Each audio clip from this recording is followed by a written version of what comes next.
Hello everyone, I am Hannah Crystal Joy Ibacus from BSN1 11H, and today I'll be demonstrating parental administration such as intradermal, intramuscular, and subcutaneous injection. So now for the intradermal injection, you have to check first the doctor's order on the patient's chart to ensure the medication. Prior to performing the procedure, you have to introduce yourself and verify the client's identity using agency protocol. Then explain the procedure to the client and how he or she can participate during the procedure. And don't forget to build rapport so that the client wouldn't feel uncomfortable. But before that, you have to perform hand hygiene and observe appropriate infection prevention procedures. After that, arrange the medication card on hypodermic tray with the corresponding drug so that you can prevent the confusion later on. Then apply clean gloves to reduce the risk exposure to the blood.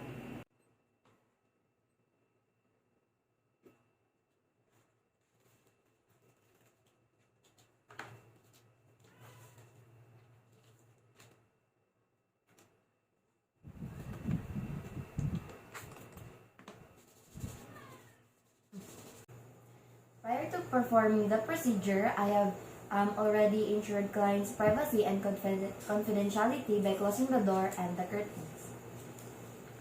So hello sir, good morning. I am Hannah Crystal Joy Ibacus and I'll be your student nurse for today. So may I see your wristband please?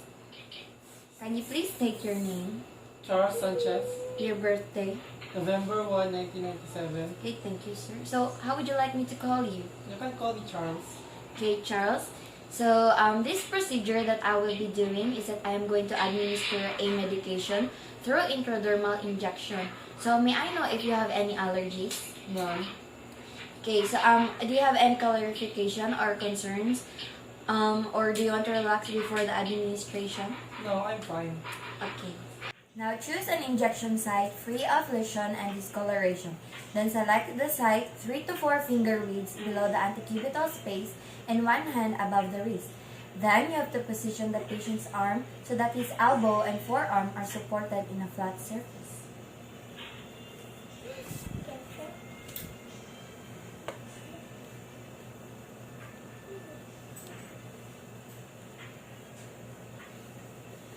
Then you have to apply clean gloves and use an antiseptic swab to clean the site beginning at the center in circular motion outward about 2 inches or 5 centimeters.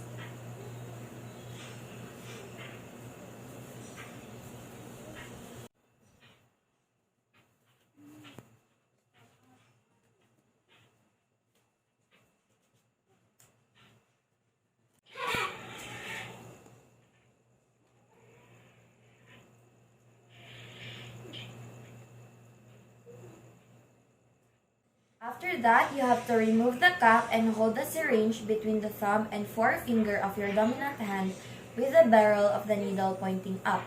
Then, stretch the skin taut at the injection site by pulling gently with the thumb and forefinger at your non-dominant hand. Pull the needle very close to the patient's skin, then insert it slowly at 5 to 15 degrees angle until you feel the resistance. Then advance the needle up to the epidermis about 1/8 inches or 3 millimeters. Then, slowly inject the medication and feel the resistance until you see a bleb that resembles a mosquito bite will appear on the patient's skin. Then, you have to withdraw the needle at the same angle and that was inserted and pat dry cotton ball.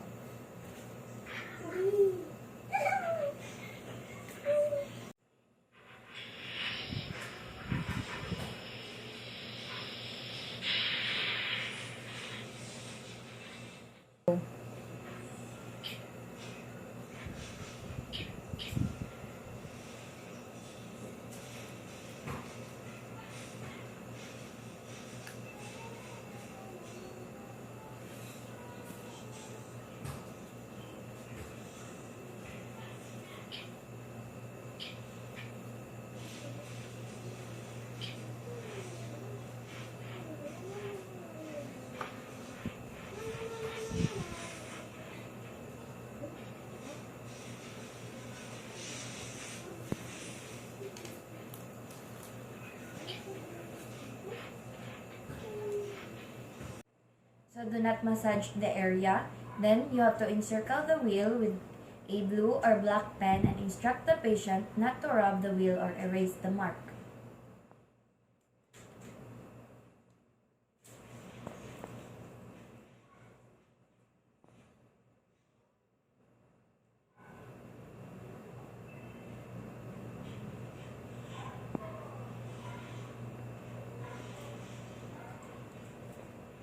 So sir, you must not erase the mark, okay? Okay. Now assist the patient to a comfortable position. Indicate the site and due time for reading. Okay, don't recap the used needle. You have to discard the needle and syringe to the appropriate receptacle. Then after that, you have to wash hands and document the procedure. Then interpret the result after 30 minutes. Okay, sir, I am now done. You can now rest in a comfortable position. Thank you so much.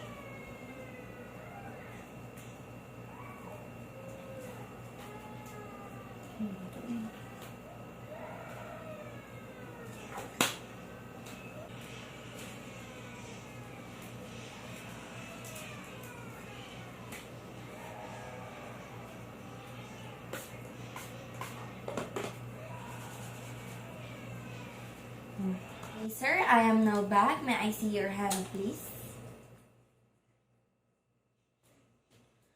Okay, I observed that there are no redness in your hand, so this means that you don't have any allergies.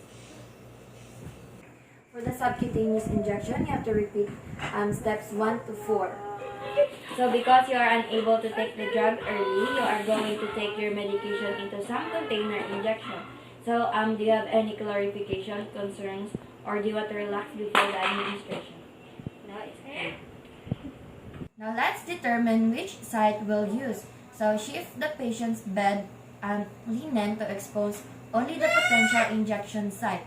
Then you have to inspect the area for bruising, inflammation, and edema. Then palpate the site and avoid any area that is tender.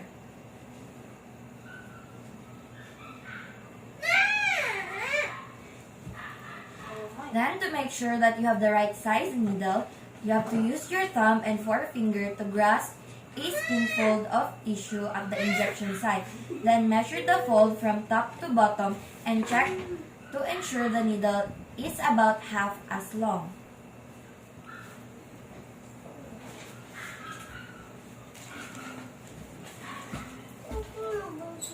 So place the patient in a comfortable position and ask the patient to relax the area you are about to inject.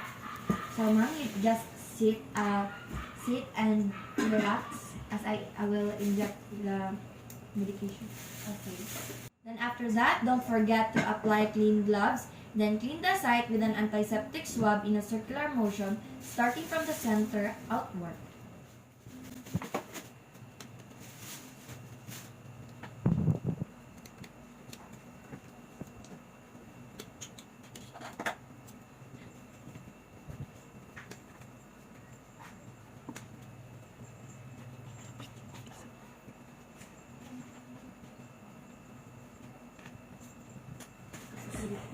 Now remove the needle cap by pulling it straight off. Then hold the syringe between the thumb and forefinger of your dominant hand as you are holding the dart. Now insert the needle quickly and firmly at 45 to 90 degree angle. Then release the pinched skin. Then rest your non-dominant hand on the patient.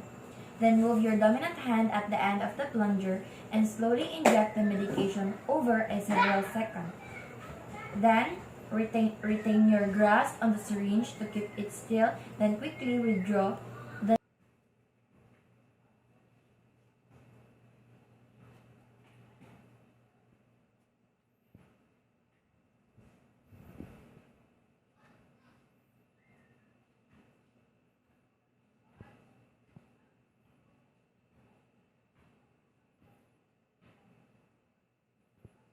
Then after that, you have to place a swab or gauze pad on the site and apply gently pressure but don't massage.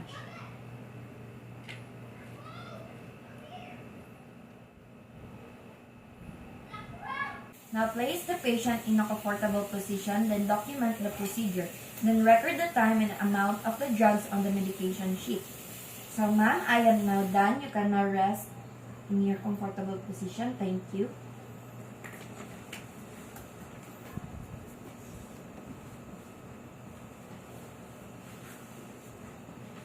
So for the intramuscular injection, you have to repeat the procedure from step 1 to 4. The procedure that I'll be doing is that I am going to administer the medication through the intramuscular injection because this allows a medication to absorb quickly to your bloodstream. So, do you have any clarification or concerns, or do you want to relax before the administration? No, it's okay. Okay. Select an appropriate site for the injection.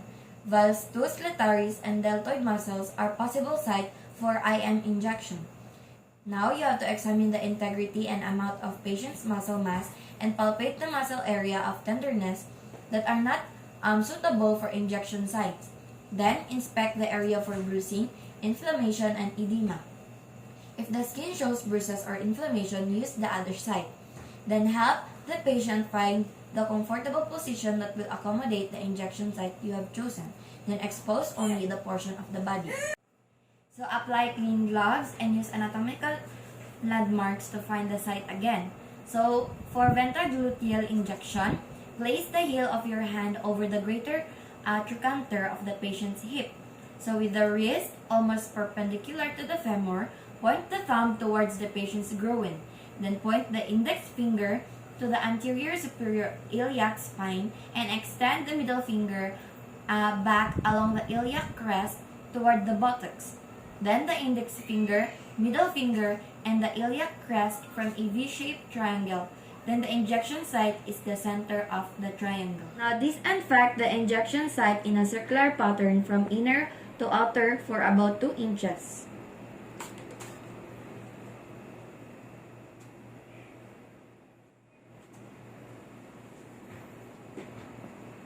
Now hold the gauze pad between the third and fourth fingers of your non-dominant hand. Now remove the needle cap by pulling it straight off. Then hold the syringe with the thumb and forefinger of your dominant hand as you are holding a dart. Now place your ulnar side of your non-dominant hand just below the injection site and pull the patient's skin laterally. Hold the position until you inserted the needle. So if the patient has a little muscle mass, grasp the body of the muscle between your thumb and forefinger.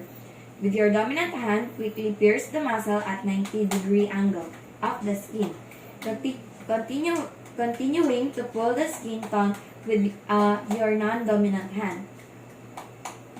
So aspirate the syringe by pulling back the plunger with your dominant hand. So if blood appears, you are not in the muscle. So remove and discard the needle and syringe and start over. But if the blood appears, proceed. Then inject the medication slowly at the rate of 1 ml at 10 seconds. Then wait 10 seconds and smoothly withdraw the needle. So release the skin and place a gauze pad on the site. So apply gently pressure but don't massage the area. So after that, place the patient in a comfortable position, then document the procedure. And do not forget to do a hand hygiene. Okay ma'am, I am now done. You can now rest comfortably. Thank you.